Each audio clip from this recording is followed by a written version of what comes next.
Hey there, everybody. What is going on, dudes and dudites? Which, as anyone else who read the bathroom reader growing up knows is the proper plural of dude. We have Livezerg from Team Rocks versus Kiwikaki from Team Root. Kiwikaki, of course, the most hilarious Protoss in the world, who manages to simultaneously do incredible things like use motherships and still win. He's sort of like how Huck was early on, when Huck would do things like, oh, I'm gonna carrier rush and never expand. And then Huck got criticized for doing things like that, and then Huck went to Korea and just became really good with blank stalkers. Kiwikaki stayed in Canada, talks like this, yeah. You want to know how to play Terran? Just make Marauders, dude. Or if you want to know how to play like me, you just make motherships and do Archon toilets. And that's how Kiwikaki plays. However, since the Archon toilet rush, much sadness has occurred. He is scouting for cheese against a Zerg player. Unless a proxy hatch is going down, you can't really cheese that hard, aside from, of course, the ever so popular 6 pool, which Huck knows how to defend awesomely.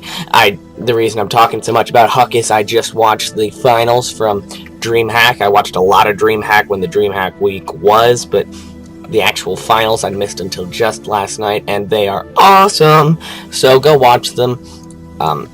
Livezerg, I'm not really familiar with, but he's playing Kiwikaki, so he must be pretty damn good. Kiwikaki has an early supply advantage. He appears to be forge fast expanding, or he's just going to make workers and hope for the best, which is the well-known strategy in free-for-alls. You just sort of go Nexus, Forge, come on, or you go Gateway, Forge, Gateway, Forge, Void Ray, come on. Those are the two accepted strategies in free-for-alls for Protoss. Kiwikaki throwing down a 18 expansion. The Forge Fast Expand is probably one of the most basic strategies for Protoss. I think it's very strong because it's extremely economical.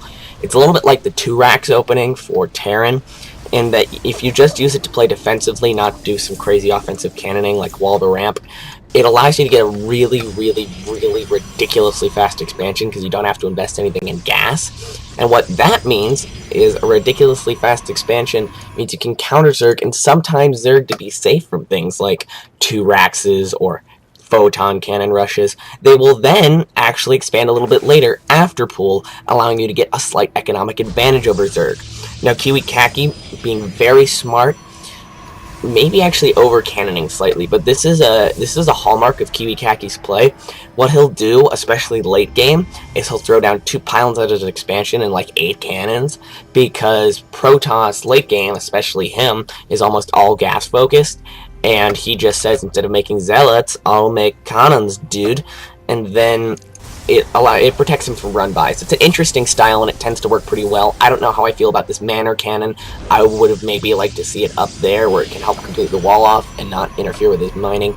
Meanwhile, Zerg, I'm sorry if I'm not focusing on Zerg, but he's doing nothing interesting. He is doing the very smart put creep tumor down just as you're about to get over to your expansion, which is awesome. I love these queen timings. I also love that he got just enough gas for Zergling speed. This is a hallmark of a Grandmaster's level player versus a Master's level player.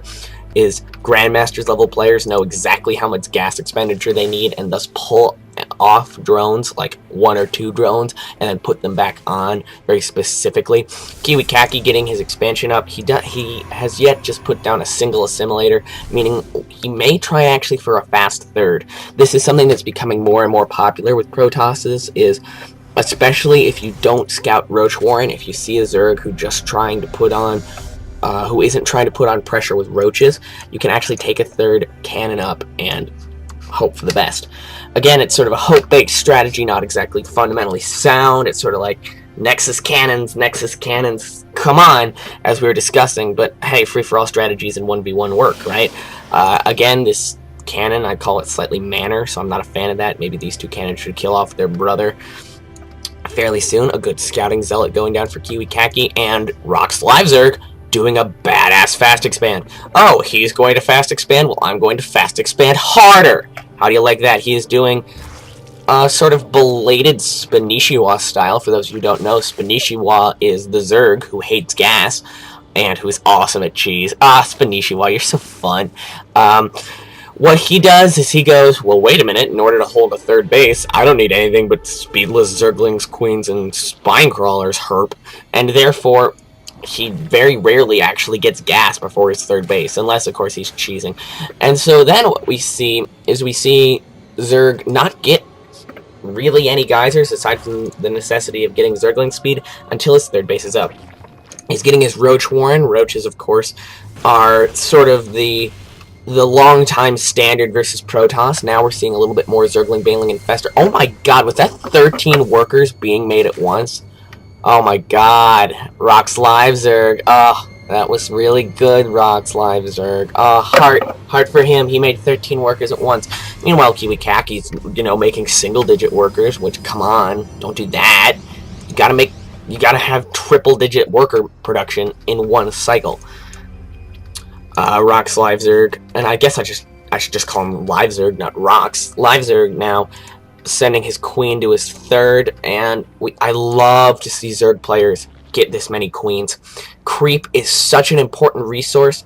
Zerg almost has 5 resources. They almost have supply, gas, minerals, larva, creep, because creep is such an advantage. But why don't we just call creep like Zerg has a few extra advantages. They have production advantage, which everyone have. They have mineral advantage, which everyone can have. They have supply advantage, which everyone can have. But they also have creep advantage in addition to positional advantage. Now, this is very good. You can't, when you have this early of a third base, you can't pussyfoot around and not pull your workers. Alright, this is not an early game push, this is a mid game push, which means that it's going to be strong, and because you have a third base, because you can produce 21 workers in one cycle, theoretically, you don't have to worry too much about these. These were an early investment, and if it's the difference between staying alive and not doing so, pulling all your workers really early is a good decision to make. An Overlord just hanging out over here, and Kiwikaki, I love you, making a Phoenix and a Stargate, or a Phoenix and a Void Ray. Heart. He's so fun to watch. He also appears to be gearing up to take his third at a reasonable time. For anyone who's not in Masters, the safe time to take your third is around 11 minutes. For Zerg, if you're not in Masters, you still probably want to get it around the 10-minute mark. That's the standard time. These Zerglings are going to be able to destroy this really fast. Let's watch. If we see the tech choices, he appears to be going Spine Crawler, Hatchery, not getting Lair, which I love. This is so entertaining. It's just like, I'm going to go Mass Gateway, Fast Stargate versus no Lair Mass Roach. This is going to be so entertaining. These Zerglings, Void Ray versus Zergling, interestingly enough, I would claim that Void Rays don't counter Zerglings, because they take so effing long to kill with Void Rays. Oh my god, it's so annoying. This pylon by Kiwikaki is sort of sitting there to himself like, why am I not dead yet? Kiwikaki continuing to just go 5 gate, 2 Stargate, and he appears to be trying to do this Mass Phoenix play, and if you've done 2 insanely fast expansions, might as well take a 4th. I mean, what? 4 base before Lair? Oh, we have Lair. Look what I know, herp. I'd actually say get armor before damage, because as a Zerg, you're looking to play defensively, and armor is always the better defensive play, because what it means is that the units right outside your door are going to live long enough to let other units hatch and reinforce them. And armor is just a better defensive investment. It gives your units a little bit more life efficiency, not cost efficiency. But what it means is that your units are going to stay alive that much longer, allowing you to reinforce that much more. And so even if they're doing extra damage, it's not quite as beneficial. Kiwikaki doing a great thing, getting a Dark Shrine. One thing I've learned is that Dark Shrine shuts down multi-pronged harass.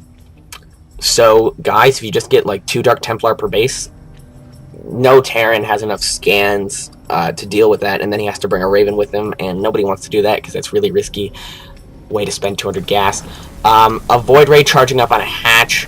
This should probably kill it, because there's 4 Hydras here, and a fully charged Void Ray should be able to kill 4 unupgraded Hydras. Oh, they have their attack damage. So it looks like this Void Ray is going to pull back, and sadly it doesn't have Flux Veins, so Hydras off creep move the exact same speed as a Void Ray.